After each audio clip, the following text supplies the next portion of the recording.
이웃과 화목해 하는 방법 뭘까요? 또 양보가 필요한 겁니다. 양보. 관계를 좋게 하기 위해서는 내 것을 주장하면 관계는 좋아질 수가 없어요. 내 것만 주장하고 있다. 관계가 안 좋아져요.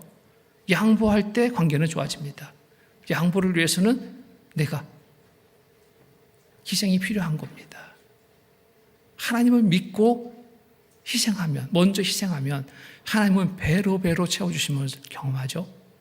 여기에 창세기 13장 보겠습니다. 창세기 13장 8절 9절 제가 읽겠습니다. 아브라함이 노색에 이르되 우리는 한 골육이라 나나 너나 내 목자나 내 목자나 서로 다투게 말자. 내 앞에 온 땅이 있지 아니하냐? 나를 떠나라. 네가 좌하면 나는 우하고 네가 우하면 나는 좌하리라.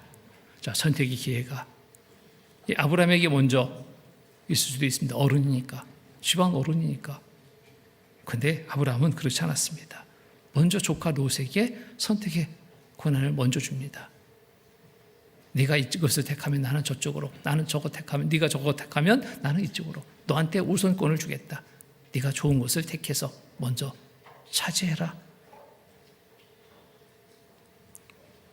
자, 이렇게 행한 이 아브라함에게 하나님은 어떤 축복을 주셨습니까?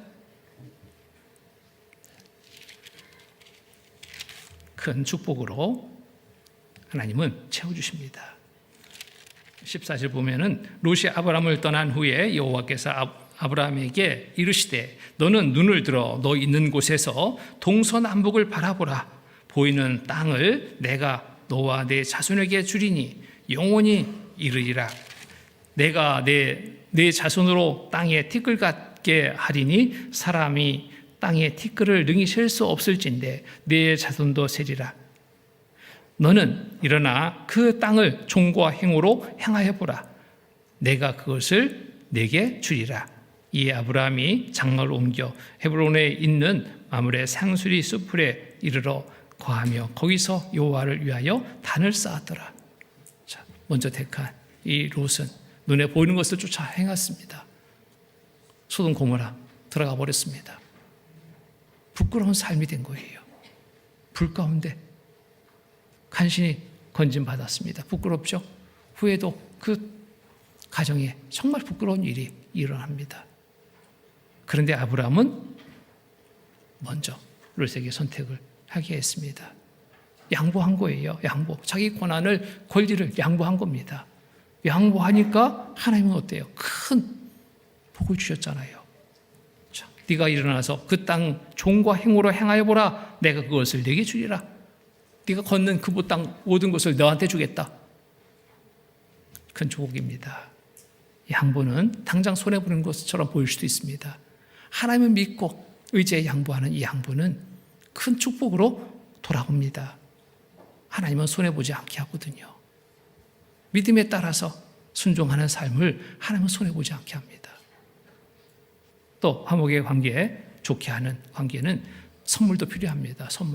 선물은 그 사람의 마음을 부드럽게 할 수 있습니다.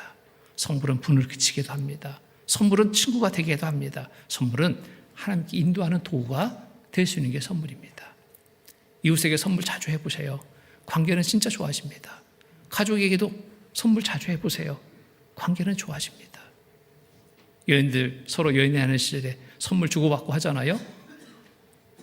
근데 결혼하니까 선물 주고받고 안 하더라고. 이것도 잘못입니다. 사랑의 마음을 가지고 계속 행해야 될 것이 바로 선물이에요. 큰 것이 아니라 작은 것. 마음을 움직이거든요.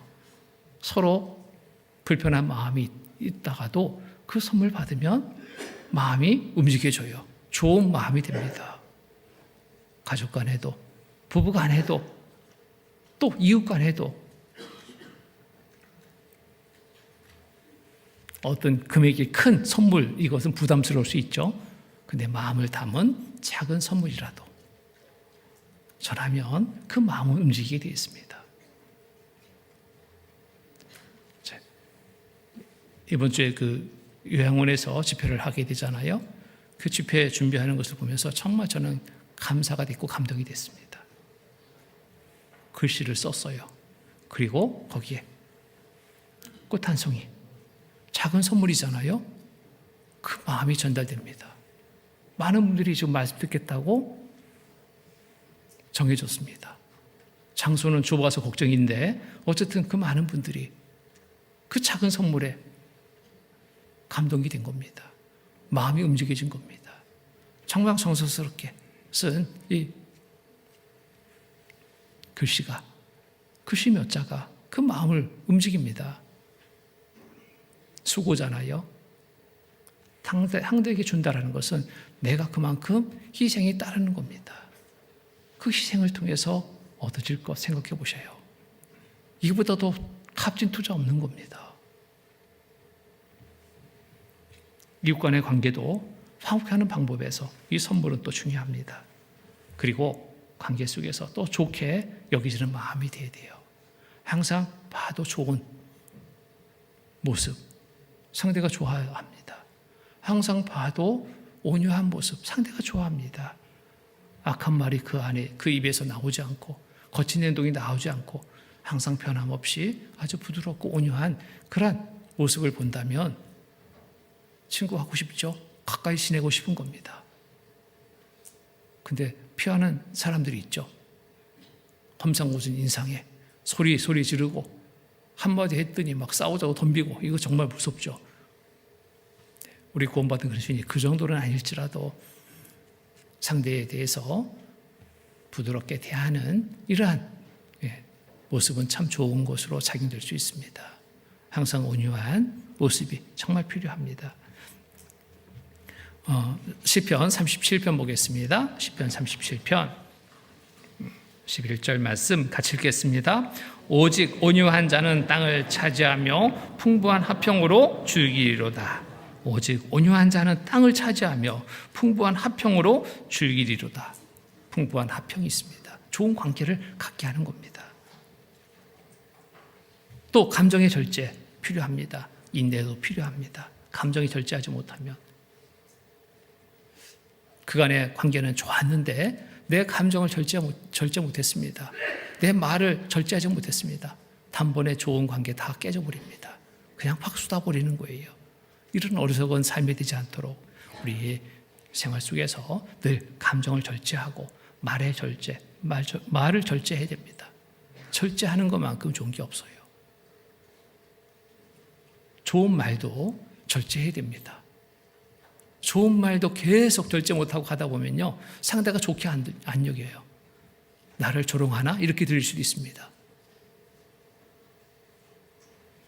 절제, 말의 절제, 감정의 절제가 좋은 친구를 많게 합니다. 좋은 이웃을 많게 합니다. 화목한 관계를 맺게 합니다. 전도의 길을 얻게 되는 겁니다. 그래서 항상 우리의 생활을 돌아봅니다. 자, 모든 이웃에게 정말 사랑의 마음을 품고 서로 화목하게 하는 방법 우리가 알고 있다면, 이제 말씀을 통해서 알고 있다면 이제는 실천해야 됩니다. 좋은 관계를 유지해서 전도의 열매를 맺도록 힘써야 됩니다.